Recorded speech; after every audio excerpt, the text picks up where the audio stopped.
Surendranagar SOG ટીમે ચોડા તાલુકાના કોરડા સમડિયાળા road પરથી એક શખ્સને ગેરકાયદેસર પિસ્ટલ સાથે ઝડપી પાડવામાં આવ્યો છે.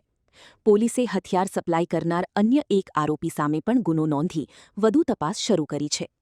રાજકોટ રેન્જના નાયબ પોલીસ મહાનિરીક્ષક નિર્લિપ્ત રાય અને સુરેન્દ્રનગર જિલ્લા પોલીસ વડા પ્રેમસુખ ડેલુના માર્ગદર્શન હેઠળ એસઓજી શાખા દ્વારા ચોડા વિસ્તારમાં પેટ્રોલિંગ દરમિયાન બાતમીના આધારે કાર્યવાહી કરવામાં આવી હતી. કોરડા સમડિયાળા રોડ નજીક હરપાલસિંહ મનુભાઈ મસાણીની તપાસ કરતા તેની પાસેથી અંદાજે ₹20,000ની કિંમતની ગેરકાયદેસર પિસ્ટલ મળી આવી હતી.